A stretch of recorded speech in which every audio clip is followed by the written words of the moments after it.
यानी वेद आज भी उसका गुणगान करते हैं। वेद को यहाँ पर श्रुति ज्ञान कहा गया है। वेद असल में हम सब जानते हैं कि वेद को अपौरुष कहा जाता है। हमारे हिंदू भाई खास तौर से सनातन धर्मी जो भाई हैं उनके इस धर्म ग्रंथ को अपौरुष कहा जाता है, स्वतः प्रमाण कहा जाता है। हमें देखना होगा कि इसके अंदर कुछ 20,000 के करीब मंत्र हैं। अगर मैं गलत नहीं हूँ तो हमारे विद्वान यहाँ पर इसकी पुष्टि कर सकते हैं। कौन सी चीज मैं आपके सामने रखूँ, मुझे याद भी नहीं 20,000 मंत्र, लेकिन मैंने मेरे गुरु जनाब अल्लामा सैयद अब्दुल्ला तारिक साहब जो world organisation of reasons and knowledge work Rampur UP के अध्यक्ष हैं, उनसे जो कुछ भी सीखा है वो आपके सामने बयान करता हूँ। तो आज वेद में से जो चीज मुझे बयान करनी है वो मैं कहाँ से ले रहा हूँ, मैं कुरान की आयत से ले रहा हूँ और वेद की आयत से ले रहा हूँ, मंत्र से ले रहा हूँ। कुरान में जिस तरह कहा गया है कि ऐ धर्म ग्रंथों वालों आओ हम तुम एक कलमा सेवा के ऊपर एक समान मंत्र के ऊपर एकत्रित हो जाए, इसी तरह वेद का जो समान मंत्र कहा जाता है, ऋग्वेद का समान मंत्र है समानो मंत्र समिति समानी समानम मनः सचित्त मेषाम समानम मंत्रम अभिमंत्र ये वह समाने न हमेशा जुगोगे, कि हम तुम एक समान मंत्र पर एकत्रित हो जाएं, हमारे चित्त समान हो, हमारे लक्ष्य समान हो और हम समान चीजों को लेकर के आगे बढ़ने की कोशिश करें।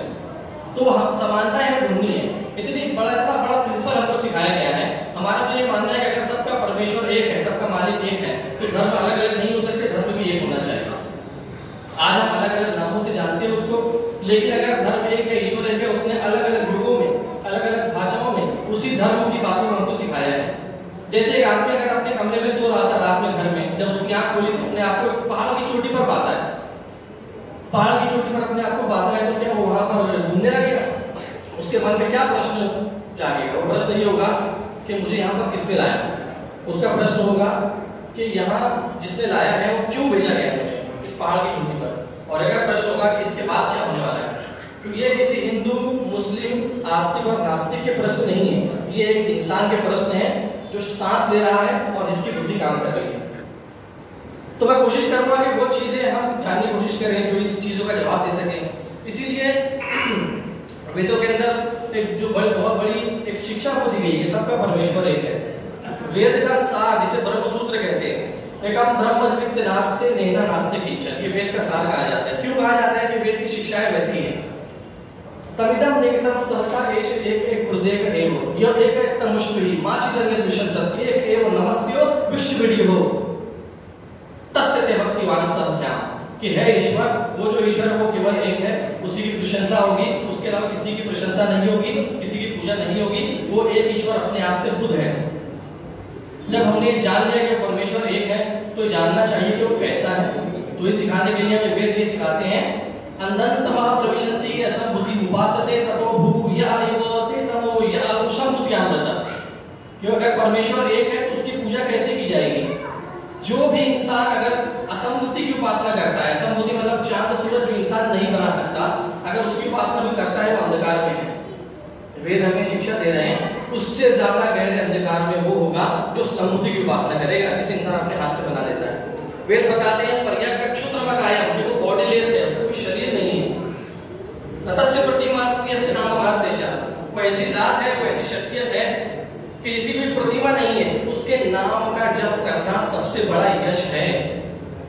हमें दो चीज पता चली, एक तो ईश्वर एक है, उसकी कोई प्रतिमा नहीं है, ले लेकर हमारे पास पहुंच जाते हैं उसके नाम, जिसे उसका गुण कहा जाता है। गुण क्या होता है उसकी? जिसे ब्रह्म विष्णु महेश, आज हम इसको अलग अलग करके समझते हैं। वेद के जो ज्ञानी होगा ऐसा कहना है कि ब्रह्म ये खाली दुनिया को बनाने वाली जो जात है वो उसकी सिफत है, वो उसका गुण है बनाने वाला। विष्णु पालनहार करने वाला, महेश रुद्र और शिवा ये जो गुण है संभाल करने वाला, खत्म करने वाला। कुरान और इससे हदीस के अंदर हमको 450 के करीब परमेश्वर के नाम मिलते हैं, उससे गुण मिलते हैं। अगर हमारा ये कहना है कि हम सबका परमेश्वर एक है तो हमें इस चीज के लिए बैठकर चिंतन करना चाहिए कि हम कितना जानते हैं उसके बारे में कुरान के माध्यम से, आप कितना जानते हैं वेद के माध्यम से, और हम उसको और ज्यादा जानने की कोशिश करें। ये परमेश्वर हमको सिखाते हैं। तीसरी जो चीज है, अच्छा यहाँ पर मैडम थी जो शीला मैडम जैसे नाम नहीं आता, उन्होंने ये बताया था गायत्री मंत्र। जब परमेश्वर की सिफात, परमेश्वर के गुणों की बात की जा रही है तो ओम भूर्भुवस्सुः तत्सवितुर्वरेण्यं भर्गो देवस्य धीमहि धियो यो नः प्रचोदयात्, ये खालिस आज हमने अपने समझ लिया कि उर्दू हमारी है, अरबी हमारी है, इसकी जबान संस्कृत किसी और की है। परमेश्वर की कोई खास जबान नहीं है। परमेश्वर ने हमको सिखाया, हमको दुआ मांगने का तरीका सिखाया। जिस तरह सूरह फातिहा अल्हम्दुलिल्लाह में अल्लाह की तारीफ करते हैं, फिर अपनी आजिज़ी को देखकर अल्लाह से दुआएं करते हैं, इसी तरह गायत्री मंत्र में ये फरमाया गया कि ऐ सुख देने वाले, ऐ जीवन प्रदान करने वाले, ऐ दुख का नाश करने वाले, ऐ सबसे उत्तम, ऐ ऐसी जात जो आत्मचिंतन के योग्य है, मैं तेरे इस नाम की मदद से हम ये तुझसे दुआ करते हैं, प्रार्थना करते हैं, तो हमारी बुद्धि को उजाला प्रदान कर ताकि धर्म का सही रास्ता हमको मिल सके। ये खालिस की चीजें हैं जो हमको ईश्वर के बारे में जानना चाहिए। दूसरी चीज ये है कि जब एक इंसान परमेश्वर है, उसने किसी मकसद के लिए हमको भेजा है और एक बार मर के हमको इस दुनिया से जाना है। बहुत से लोगों को ऐसा कहना है कि जन्म बार बार होता है। वेद बहुत ही सख्ती से इसको मना करते हैं। वेद की शिक्षा पुनः पुनः जाय माना पुराणी समाना वर्ण विशुभ माना श्वद्वीप कुरुत्विच आमिना। बार बार उत्पन्न होने का वर्णन करने वाले प्राचीन काल से यही कहते चले आए हैं, इन दुष्कर्मियों को तुम क्या करो, इन दुष्कर्मियों को तुम्हें मना करना है। इस तरह जन्नत और जहन्नम की हमको इसके अंदर चीजें मिलती हैं। एक चीज जो मैं बयान करके बात को खत्म करने की कोशिश करूंगा।